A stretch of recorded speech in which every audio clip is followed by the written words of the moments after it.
Hello, Assalamu alaikum, and welcome to She Talks Zindagi, where we discuss extraordinary stories of ordinary people. वो लोग जो बिल्कुल आप जैसे हैं, मेरे जैसे हैं, पर उनकी कहानियाँ बहुत ख़ास हैं। वो हमें कहीं ना कहीं कुछ अलग सोचने पर मजबूर कर ही देते हैं। तो आज की कहानी भी कुछ इसी तरह की है। एक चीज़ जो हम में से बहुत लोगों के साथ कॉमन होगी और आप सब मेरे साथ अग्री भी करोगे कि हम में से हर किसी का कभी ना कभी एक चाइल्डहुड क्रश या टीनेज क्रश रहा होगा। अब चाहे वो कोई फिल्म का स्टार हो, चाहे टीवी का एक्टर हो, हमारा पड़ोसी हो या फिर स्कूल टीचर, राइट? तो आज की कहानी भी कुछ इसी तरह की है। ये बात है when I entered my grade 5 and same time पर हम शऊर की दहलीज पर भी कदम रख रहे थे। हमारे फैमिली फ्रेंड्स थे जो हमसे बहुत ज़्यादा क्लोज थे।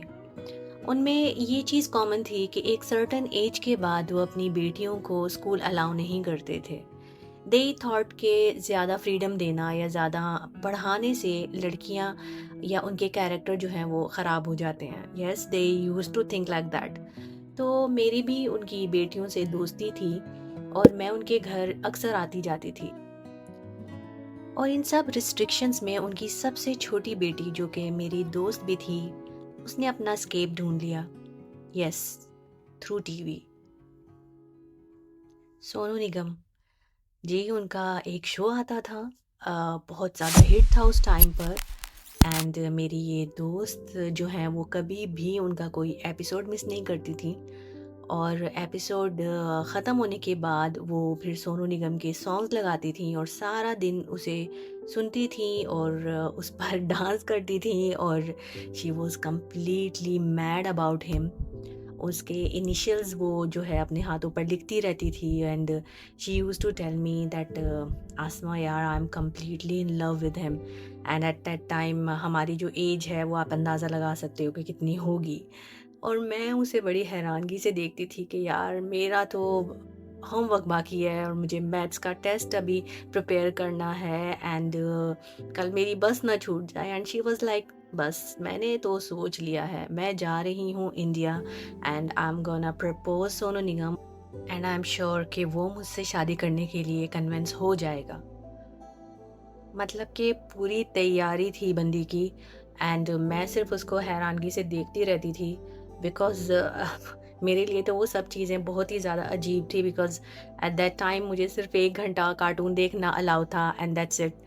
तो चीज़ें जो है इसी तरह से रही एंड काफ़ी देर तक उनका ये क्रश रहा।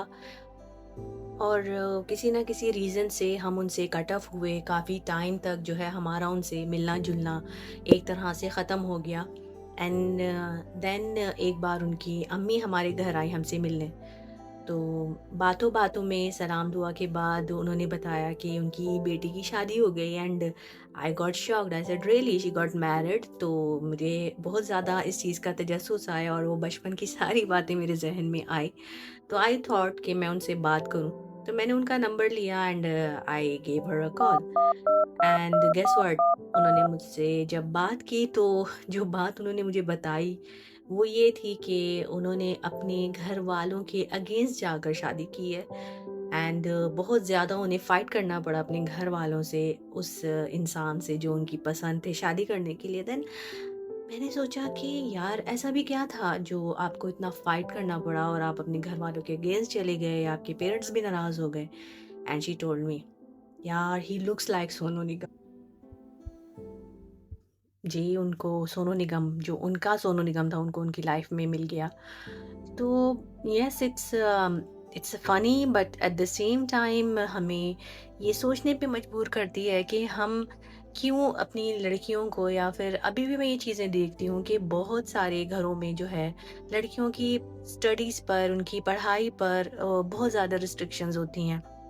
बट अगर आप उन्हें रिस्ट्रिक्ट करेंगे, उन्हें पढ़ने नहीं देंगे, उन्हें एक्सप्लोर नहीं करने देंगे, तो इसी तरह की फैंटेसीज़ के पीछे लग जाएंगी, जैसे कि इनके साथ हुआ।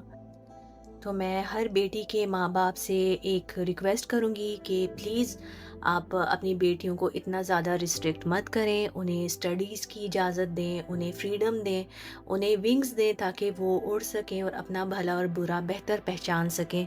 ना कि सिर्फ़ एक चाइल्डहुड के किसी क्रश की वज़ह से वो अपना फ्यूचर का इतना बड़ा फ़ैसला ले लें। अगर आपका भी कोई क्रश रहा है तो प्लीज़ हमें बताइए कमेंट्स में, या फिर कोई इसी तरह की स्टोरी अगर आपके साथ हुई है या आपके आसपास हुई है तो please write on shetalkszindagi@gmail.com। So this is Asma Gafoor signing off for today. मिलेंगे नेक्स्ट वीक एक न्यू स्टोरी के साथ। टिल देन अपना ख्याल रखिए और हंसते मुस्कुराते रहिए। अल्लाह हाफिज़।